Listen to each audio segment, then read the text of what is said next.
Muchas personas suelen esperar el año nuevo con la esperanza de que sea mejor que el que pasó. Como si el hecho de tener un calendario sin estrenar sea equivalente a la posibilidad de que esta vez los meses vendrán cargados de cosas buenas. Es costumbre, ¿verdad?, sobre todo en el mundo incrédulo, que se felicitan en el día de Año Nuevo deseando salud, dinero y amor.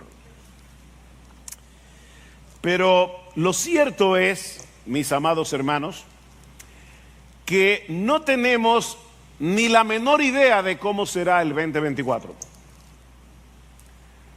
Yo no sé si tú vas a tener salud, dinero y amor. Tal vez tengas enfermedad, problemas económicos y soledad. Nosotros no sabemos. Ahora, si tú eres cristiano, yo te puedo decir con toda seguridad que en estos próximos meses vamos a tener que enfrentar la tensión que produce vivir como creyentes en un mundo dañado por el pecado. Eso te lo aseguro. Y eso es precisamente lo que quiero que veamos en esta mañana a la luz de la parábola del trigo y la cizaña en el capítulo 13 del Evangelio de Mateo. Yo les pido por favor que vayan en sus Biblias al capítulo 13 de Mateo. Y yo sé, hermanos, que puede que parezca un tanto extraño predicar precisamente de esta parábola a principios de este año. ¿Qué pasaje para empezar un año? Pero créeme que la enseñanza de esta parábola te será muy útil cuando tengas que enfrentar las dificultades, los problemas, las tentaciones que vendrán seguramente en los próximos 12 meses y en el resto de tu vida. Mateo capítulo 13, versículo 24.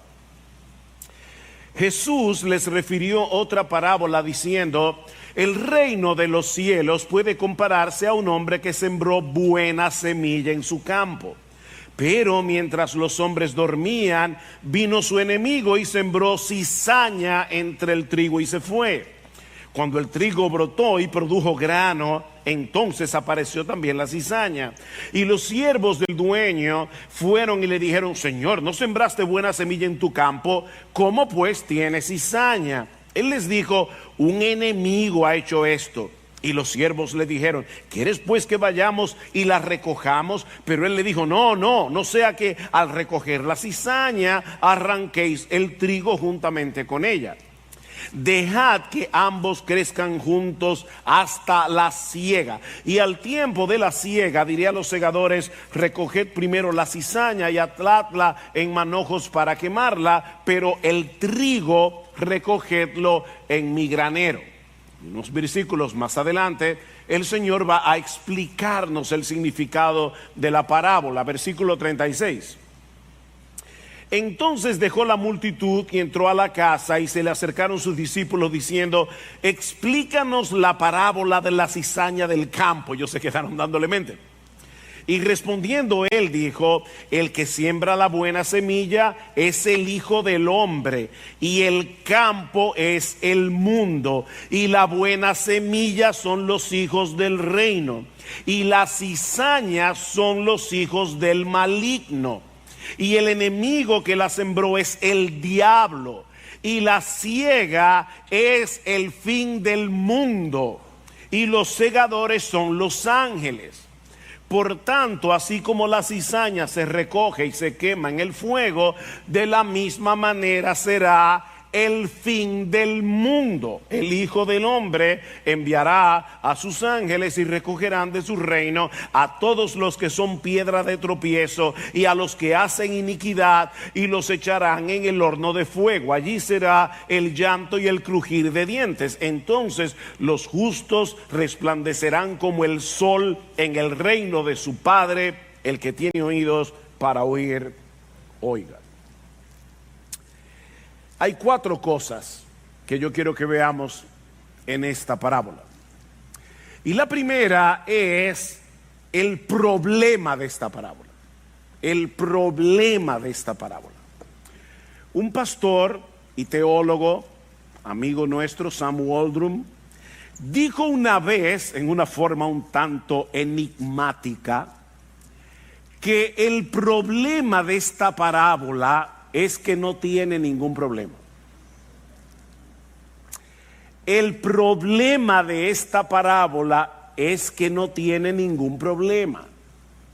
Mis hermanos, ¿cuál es la enseñanza de esta parábola? Bueno, que hasta el día del juicio vivirán juntos en este mundo el trigo y la cizaña, los hijos de Dios y los hijos del diablo. Noten otra vez el versículo 37.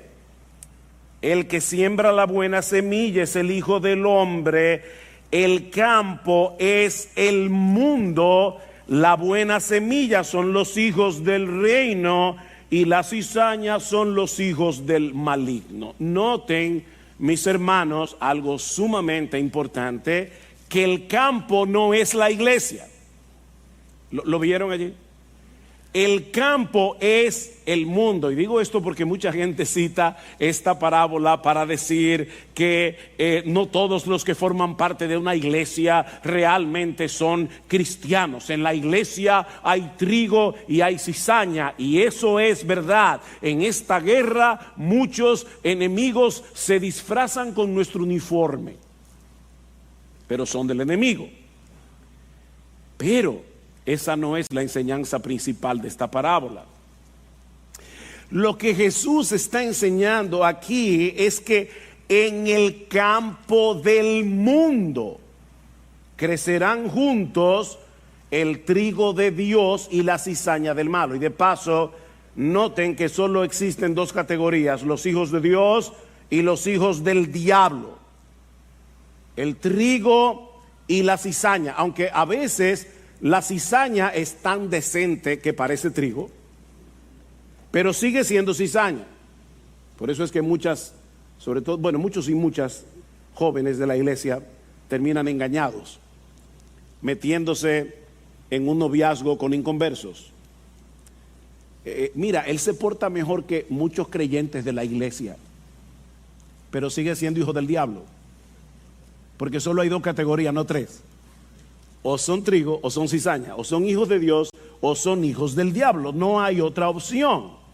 Ahora, mis hermanos, ese es precisamente el problema de esta parábola. ¿Por qué? Bueno, porque el Señor Jesucristo inicia este capítulo diciendo a sus discípulos que Él va a explicarles en estas parábolas los misterios del reino de los cielos. Vean el versículo 10. Y acercándose los discípulos le dijeron: ¿por qué les hablas en parábolas? Y respondiendo él les dijo: porque a vosotros se os ha concedido conocer los misterios del reino de los cielos, pero a ellos, es decir, los incrédulos, los que están fuera, a ellos no les he dado conocer estos misterios.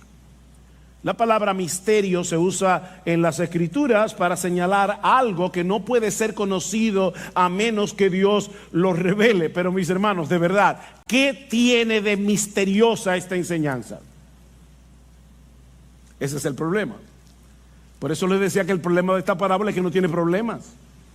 ¿Acaso no sabían los discípulos que en este mundo hay una mezcla de creyentes e incrédulos, de justos e injustos? De hecho, ¿no saben eso los impíos? Que en este mundo hay una mezcla de manso con cimarrones, como decimos en República Dominicana. ¿Acaso se necesita una revelación divina para saber eso? Mis hermanos, ¿en qué sentido esta parábola o la enseñanza de esta parábola es un misterio? Para responder esa pregunta, ahora tenemos que conocer en segundo lugar el trasfondo de esta parábola. el trasfondo de esta parábola. Y ahora yo les pido que vayan en sus Biblias a Mateo capítulo 3. Por favor, vayan en sus Biblias a Mateo capítulo 3.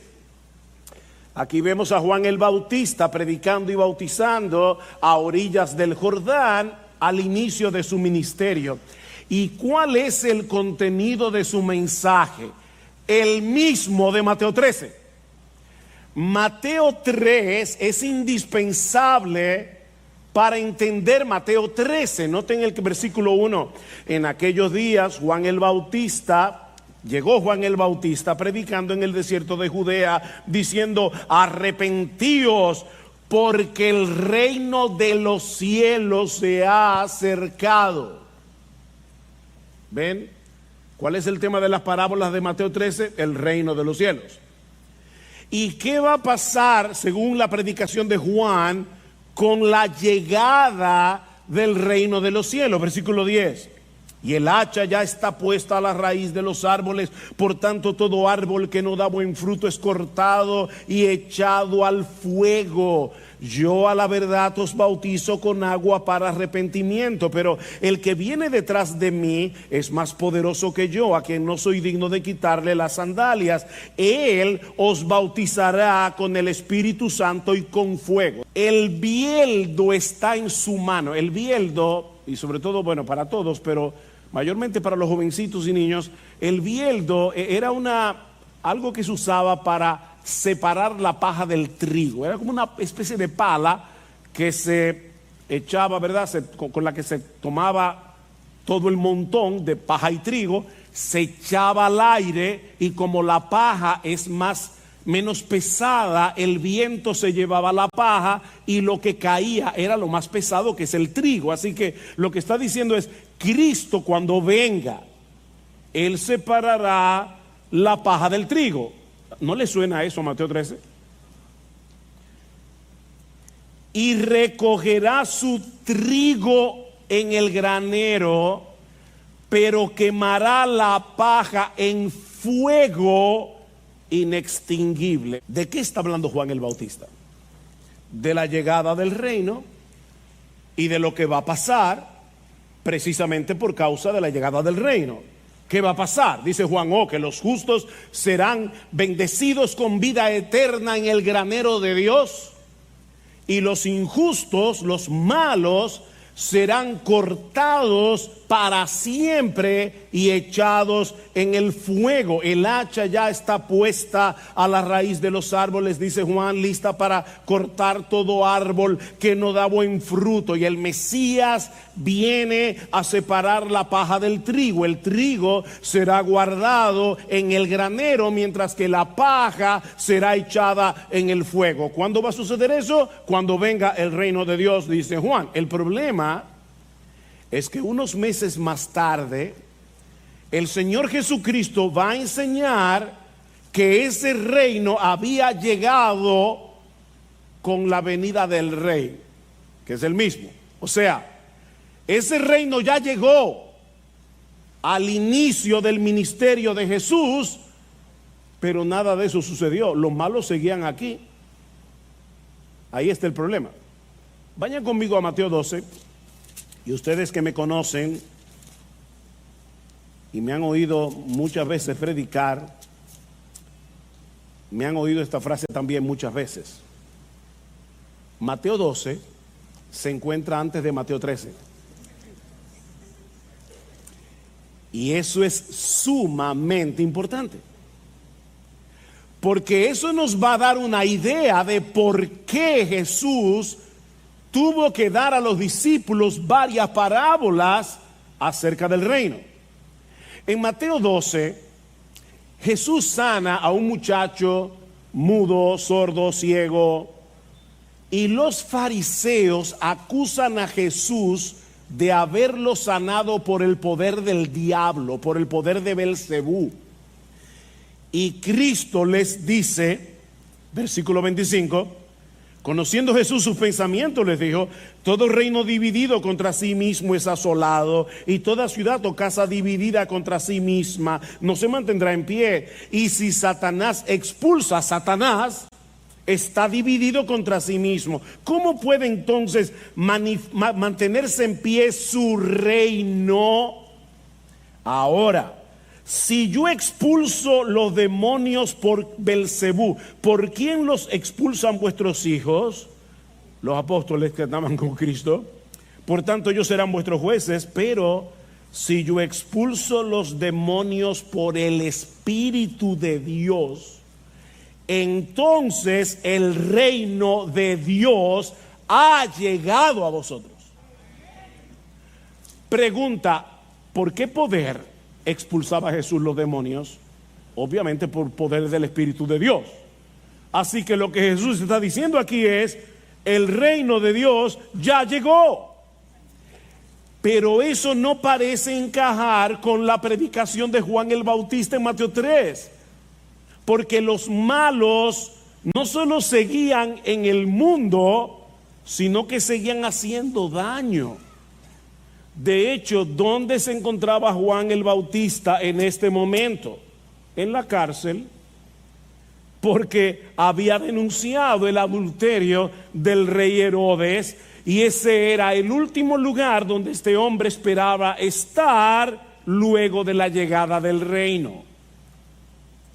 Si Cristo es el Mesías y el reino de Dios ha llegado, ¿por qué los injustos continúan en el mundo? Y lo que es todavía peor, ¿por qué continúan teniendo dominio sobre los justos? ¿Cómo puede ser posible? Fue este conflicto lo que dio lugar a la escena que está en Mateo 11. Y de nuevo, Mateo 11 está detrás de Mateo 12. ¿Ven? Mateo 11, 12 y 13. ¿Qué pasó en Mateo 11? Que Juan el Bautista estaba completamente confundido. Vayan conmigo ahora a Mateo 11. Hermanos, el contexto aquí es necesario para poder entender la parábola. Mateo 11. Versículo 2. Y al oír Juan en la cárcel de las obras de Cristo, mandó por medio de sus discípulos a decirle: ¿eres tú el que ha de venir o esperaremos a otro? ¿Ven? Juan el Bautista está confundido. Él no está dudando de las promesas de Dios, pero no puede entender cómo es posible que ese Cristo al que él bautizó y anunció como el Mesías vino, el reino de Dios había llegado con él y los malos seguían aquí y teniendo poder. ¿Eres tú el que ha de venir o vamos a esperar a otro? El problema de Juan, mis hermanos, es que él pensaba que el reino sería inaugurado con la llegada del Mesías e inmediatamente vendría la bendición de los justos y el castigo eterno de los injustos. En otras palabras, Juan veía la llegada del reino prometido como alguien que contempla desde lejos dos montañas, una detrás de la otra. Yo no sé si te ha pasado eso. Tú estás a lo lejos, ves dos montañas y parece que los picos están bien cerca. Pero si tú pudieras ver las montañas desde arriba, te darías cuenta que hay un gran valle entre las dos montañas. Juan no estaba viendo el valle. El Señor Jesucristo inauguró su reino en su primera venida, pero ese reino será consumado cuando Él vuelva por segunda vez. Eso era lo que Juan no sabía porque no se le había revelado. Ahora, mis hermanos, déjenme hacerles una pregunta. Los discípulos de Jesús, ¿de quién fueron primero discípulos? De Juan el Bautista.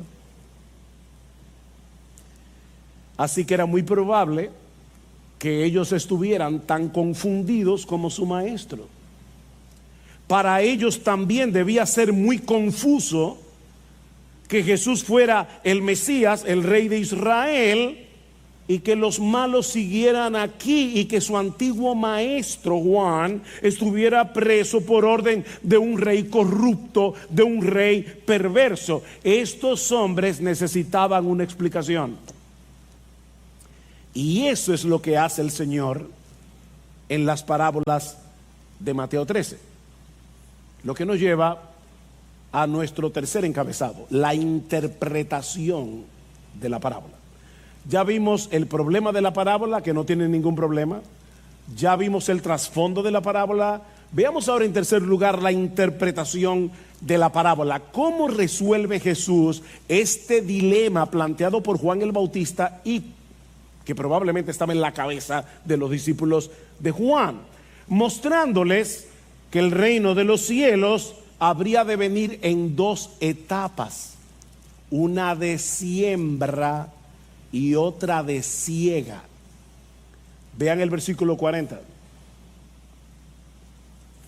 Mateo 13:40.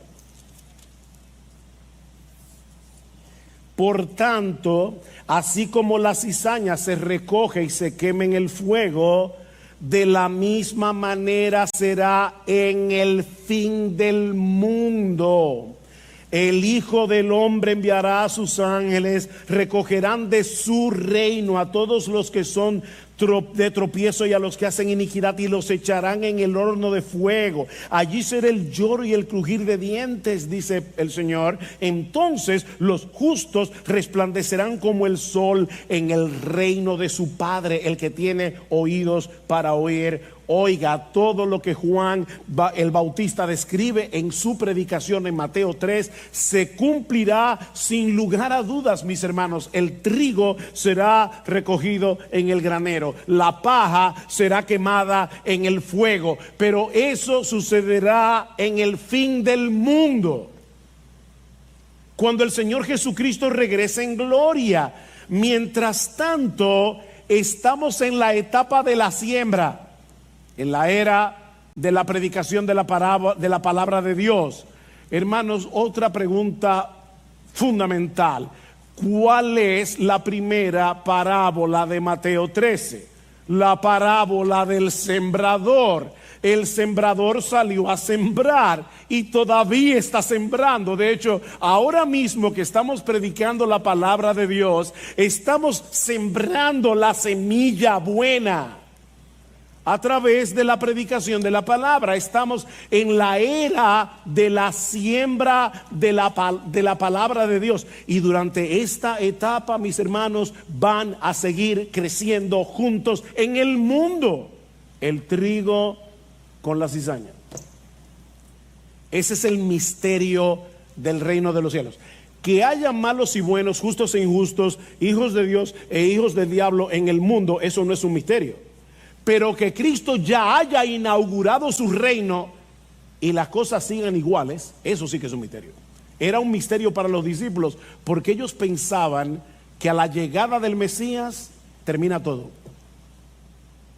Ese es el misterio que Cristo les está enseñando, que a pesar de que el reino ya fue inaugurado en la primera venida de Cristo, en el campo del mundo siguen habiendo justos e injustos, creyentes e incrédulos, trigo y cizaña, hijos de Dios e hijos del diablo. No se sorprendan, dice el Señor, de que los injustos sigan aquí a pesar de la llegada del reino, y de que continúen haciendo daño a los justos, como le sucedió a Juan el Bautista. Es preciso que el trigo y la cizaña permanezcan juntos hasta el fin del mundo, cuando llegue el tiempo de la siega, y sean separados para siempre. Esa es la enseñanza esencial de la parábola del trigo y la cizaña. Cristo nos está enseñando aquí el valle que hay entre los dos picos. ¿Ven? El valle que Juan no pudo ver. Cristo vino la primera vez como un siervo humilde a sembrar la semilla del evangelio del reino, y al hacer posible que nosotros entremos en ese reino por medio de su muerte y su resurrección. Pero al final de esta era, Él vendrá en las nubes del cielo, y no como un siervo humilde, sino con el esplendor de un monarca, y con el aventador en su mano para separar la paja del trigo, entonces los incrédulos recibirán lo que merecen, mientras que los hijos de Dios resplandecerán como el sol en el reino de su Padre. Decía C.S. Lewis que si nosotros hoy pudiéramos ver a un cristiano como será cuando Cristo venga y sea glorificado, nos sentiríamos tentados a adorarlo. Sí, esos cristianos que a veces te dan problemas, que a veces te sacan de quicio, resplandecerán como el sol en el reino de su Padre. Mientras tanto, tenemos que continuar aquí viviendo como ciudadanos del reino en un mundo que funciona al revés. ¿Qué le pidió Cristo al Padre en Juan capítulo 17, versículo 15? Padre, yo no te ruego que los quites del mundo, yo te ruego que los libres del maligno, pero no que los quites del mundo. Así que, mis hermanos, ya tenemos el pasaporte de la Nueva Jerusalén, pero vivimos en Sodoma y Gomorra. Eso es lo que los discípulos no acababan de entender. Ya tenemos el pasaporte de la Nueva Jerusalén, pero, mis hermanos, seguimos viviendo en Sodoma y Gomorra. Ahora, ¿cómo podemos aplicar la enseñanza de esta parábola? Yo les decía al principio que yo esperaba, ¿verdad?, que la enseñanza de esta parábola nos ayude a enfrentar el 2024. Y tú puedes estar preguntándote, ¿cómo me ayuda la enseñanza de esta parábola a enfrentar lo que viene? Bueno, yo pudiera decirte muchas cosas, pero voy a limitarme a dos, solamente a dos.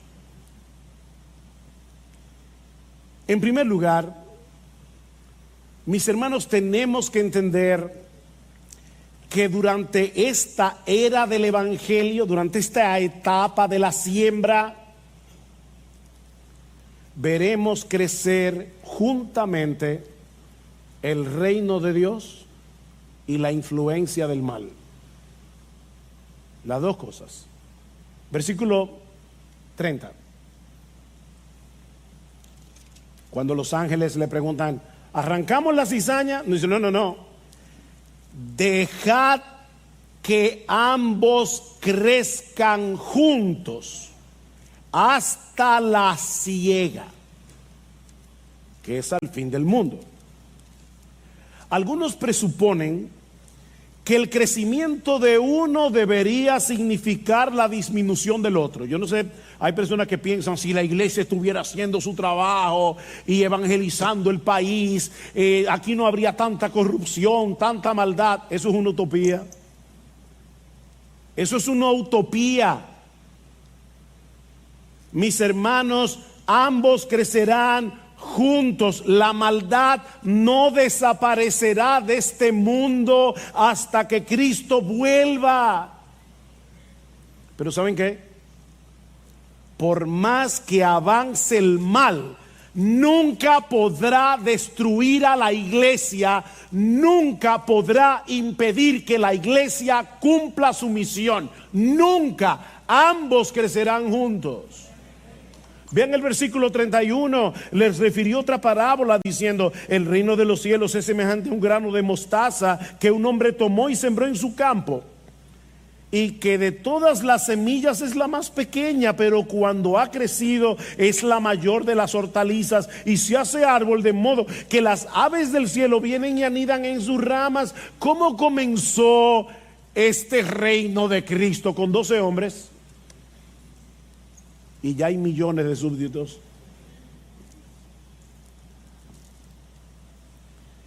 Mis hermanos, hasta la venida de Cristo habrá injusticia en el mundo. Habrá guerras, abusos de poder, falsos maestros. Eso no terminará cuando se mueran Joel Austin, Cash Luna, George Maldonado, Ana Maldonado y todo ese grupo de falsos maestros. Ay, pastor, ¿y usted cree que es correcto decir esos nombres? Sí, es correcto. Es correcto. Son hijos del diablo haciendo más hijos del diablo.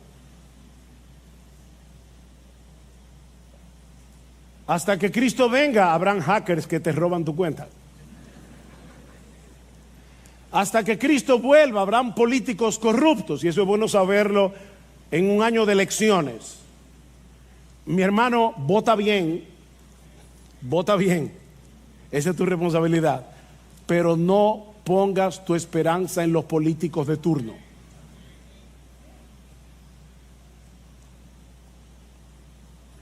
El mal no será eliminado hasta que Cristo regrese en gloria, pero de la misma manera habrá una iglesia en el mundo cuando Cristo vuelva, proclamando su evangelio, y muchos pecadores vendrán a Cristo en arrepentimiento y fe. Dios seguirá sembrando la semilla buena en su campo. Las semillas son los hijos del bueno, del reino.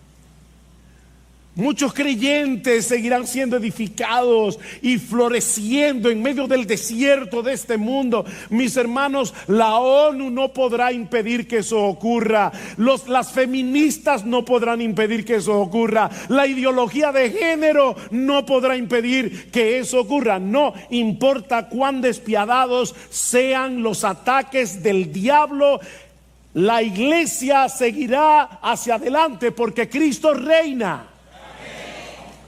Él ya reina. Y Él prometió preservar a los suyos a pesar del crecimiento del mal. Más aún, Él ha prometido que la iglesia seguirá su marcha victoriosa contra las puertas del Hades. Yo he dicho esto otras veces, pero a veces nos imaginamos a la iglesia como un grupito que está ahí cuidándose de los ataques. No, es el diablo el que está cuidando las puertas del Hades para que nosotros no penetremos en su reino y libertemos a sus cautivos.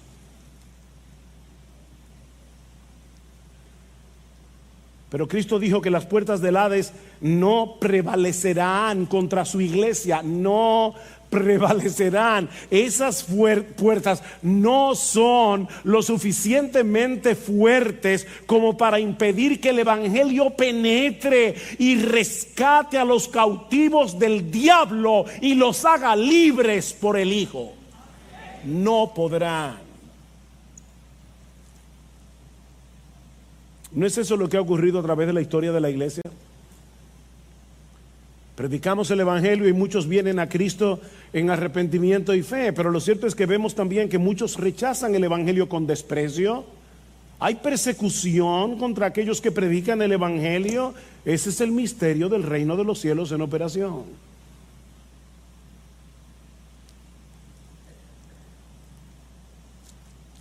Pero esa enseñanza de la parábola del trigo y la cizaña nos ayuda a entender, en segundo lugar,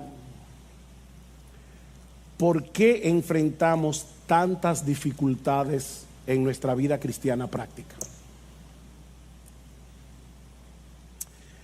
Por un lado, el Nuevo Testamento afirma que ya estamos en el reino si somos cristianos.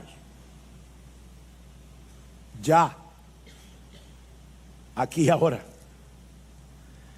Pablo dice en Colosenses capítulo 1 versículo 13 que Dios nos libró tiempo pasado del dominio de las tinieblas y nos trasladó tiempo pasado al reino de su amado Hijo. ¿Ven? Todo aquel que se ha arrepentido de sus pecados, todo aquel que ha confiado únicamente en Cristo para salvación, todo aquel que ha levantado su bandera blanca de rendición y voluntariamente se ha sometido a la autoridad de Cristo como su amo, como su dueño, como su rey, como su Señor, ya es ciudadano de ese reino.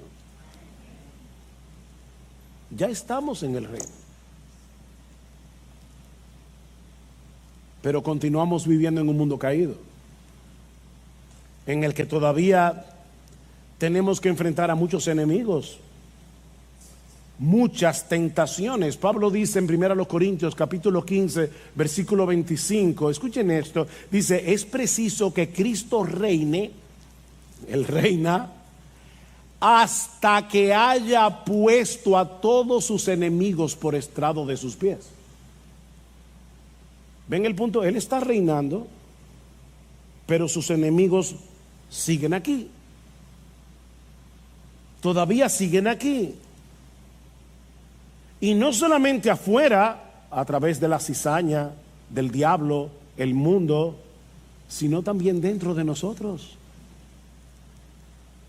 Mis hermanos, aunque el pecado dejó de ser nuestro rey, en el mismo instante en que nosotros nos convertimos al Señor, Cristo vino a ser nuestro rey. Él plantó su bandera en nuestro corazón, pero el pecado todavía sigue morando en nosotros. El pecado sigue siendo una amenaza de la que no debemos descuidarnos.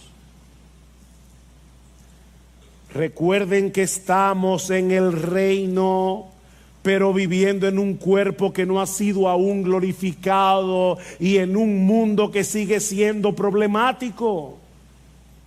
Ese es el valle. Es por eso que a veces estamos alabando al Señor con gozo, estamos deleitándonos en su palabra, y de repente nos llegan los pensamientos más horribles. ¿No te ha pasado?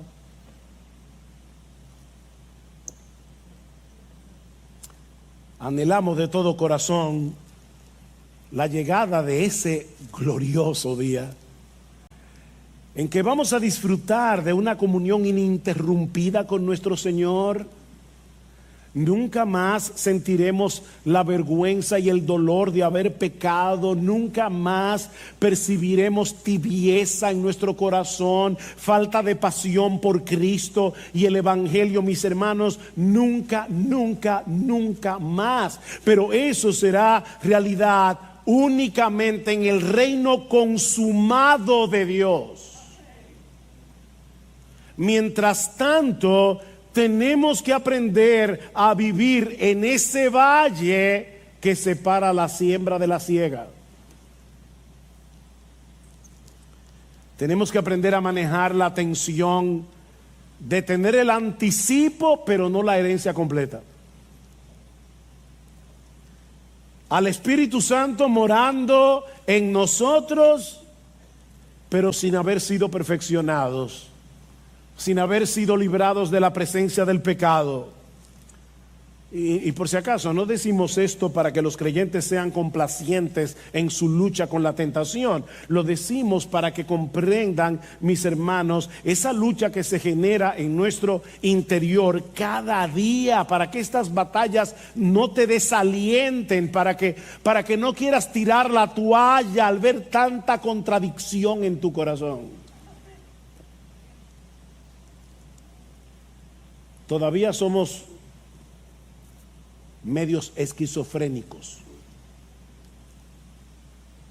Uy, pastor, ¿cómo así? Bueno, la palabra esquizofrénico, lo que significa en griego, es una mente dividida.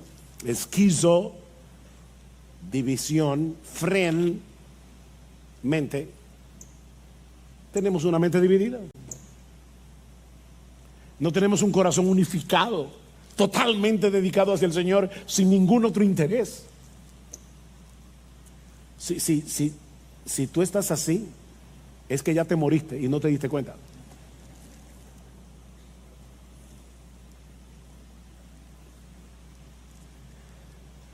Debemos seguir corriendo con paciencia la carrera que tenemos por delante, mis hermanos, porque la victoria es segura. Olvídate de eso, la victoria es segura. Nosotros estamos del lado del vencedor.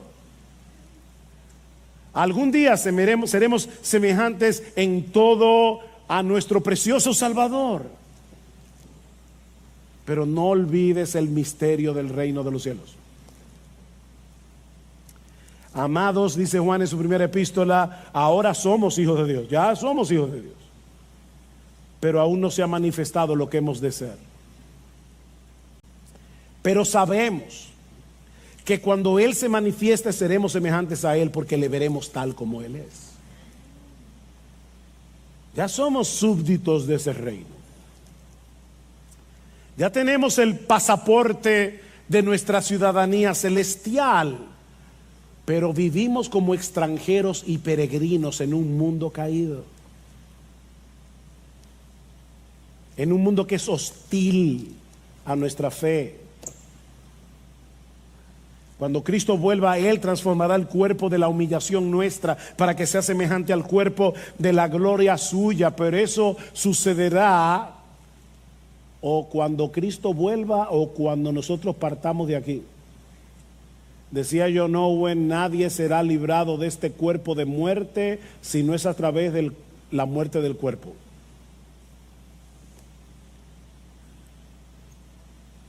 Eso explica también lo difícil que puede llegar a ser a veces la relación entre cristianos. Un mandamiento nuevo doy, dice el Señor, Juan 13:34, que os améis unos a otros. Que como yo os he amado, así también os améis unos a otros. El amor y la comunión entre los creyentes es una realidad que ya experimentamos como miembros que somos de un mismo cuerpo, el cuerpo de Cristo. Pero mis hermanos, ¿cuán compleja puede llegar a ser esa relación?